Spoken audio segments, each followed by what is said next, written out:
আসসালামু আলাইকুম বন্ধুরা। তো আমি তো চলে আসলাম মাহিয়া আক্তার পেজ থেকে পাখি আপু। তো পাখি আপু আজকে যা করবে আর কি, আমি প্রতিদিন যেটা করি আমার প্রিয় বন্ধুরা ও আমার প্রিয় ভাই ও বোনেরা, আমি সেটাই আপনাদের সাথে শেয়ার করার চেষ্টা করি। তো আজকে আমি তেমন কিছু রান্না করব না। আজকে হচ্ছে গিয়ে একটা ছোট একটা ইলিশ মাছ নিয়ে এসেছিলাম বাজার থেকে। তো ওইটাকে একটু কেটে নিয়েছি, ইলিশ মাছটাকে ভাজবো। আর হচ্ছে গিয়ে এখানে একটা বেগুন কেটে নিয়েছি, বেগুন ভাজবো। আর মিষ্টি কুমড়টা বাজারে যে আসলে আমার চোখ পড়ে গেছে এই মিষ্টি কুমড়টার মধ্যে। মিষ্টি কুমড়টা এত লাল ছিল, তো দেখে আমি ওই যে হয় না কেটে কেটে বিক্রি করে, তো এখান থেকে এক টুকরা 30 টাকা দিয়ে কিনে নিয়ে এসেছি। তো ভাজি করে নিব, এটাকেও ভেজে নিব, মিষ্টি কুমড়টাকেও ভেজে নিব। আর হচ্ছে গিয়ে মিষ্টি কুমড়টাকে ভেজে নিব, তারপরে হচ্ছে গিয়ে বেগুনটাকে ভেজে নিব, আর হচ্ছে গিয়ে ইলিশ মাছটাকে ভেজে নিব। আর এখানে আমার ডাল রান্না কমপ্লিট, ডালটাকে আমি বাগার করে রেখেছি। আর এখানে আমি তেল বসিয়ে দিয়েছিলাম গরম, তো তেলটা আর একটু গরম হোক।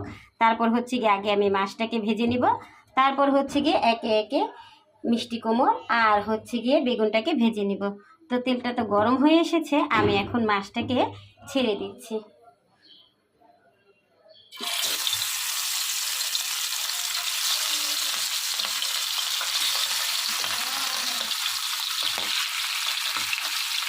মাছটা তো আমি কড়াইতে দিয়ে নিলাম। তো মাছটা ভাজা হলে তারপর হচ্ছে গিয়ে এখানে আমি মিষ্টি কুমড় আর বেগুনটা ভেজে নেব।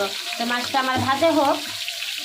তো ওই তো হয় না প্রতিদিনের কাজ যেটা, তো ভাত তো আমি আগেই রান্না করে ফেলেছি, তো রান্না করে মাছ ঝরতে দিয়ে দিয়েছি। আর এখানে কালকে শুক্রবার গেছে। তো শুক্রবারে তো এমনিতেই অনেক কাজকর্ম থাকে, তো শুক্রবারের দিনের কাজ এগুলো আর কি, এক্সট্রা কিছু পাতিল, তো এগুলো আমি সকালবেলা ধুয়ে পরিষ্কার করে নিয়েছি। সাথে হচ্ছে রেগুলার যেই হাঁড়ি পাতিল বা থালা বাসনগুলো আমি ব্যবহার করি সেগুলো ধুয়ে পরিষ্কার করে নিয়েছি সবগুলো এখানে। আর এখন মাছটা ভেজে নিব, আর হচ্ছে গিয়ে মিষ্টি কুমড় আর বেগুনটাকে ভেজে নিব। মাছটা তো আমার ভাজা শেষ ওই পিঠ। তো এখন আমি আস্তে আস্তে করে একটু উল্টিয়ে দিব। তো মাছগুলো আমি উল্টিয়ে দিলাম। তো এই পিঠটা আমার ভাজা হলে তারপর হচ্ছে যে আমি মাছটাকে উঠিয়ে নিয়ে তারপর আমি দিয়ে দিব বেগুনটা ভাজা হলে তারপর মিষ্টি কুমড়। মাছটা তো আমার ভাজা শেষ, তো এখন আমি মাছটাকে উঠিয়ে নিব। তো মাছটা আমি উঠিয়ে নিলাম, আর এখন দিয়ে দিব বেগুনটা। তো বেগুনটাকে আমি আগে ভেজে নিব, তারপর হচ্ছে গিয়ে আমি মিষ্টি কুমড়টাকে ভেজে নিব।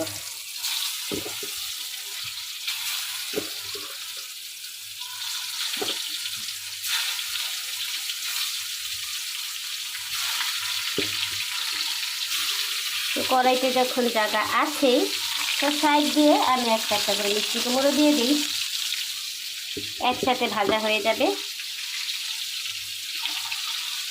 তো মিষ্টি কুমড় আর বেগুনটাকে ভেজে আমি উঠিয়ে নিব।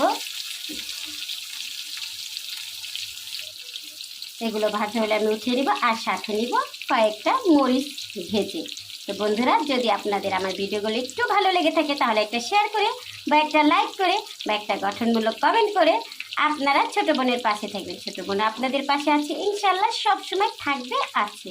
আল্লাহ হাফেজ বন্ধুরা, দেখা হবে আবার পরবর্তী কোনো ব্লগে বা ভিডিওতে। আল্লাহ হাফেজ।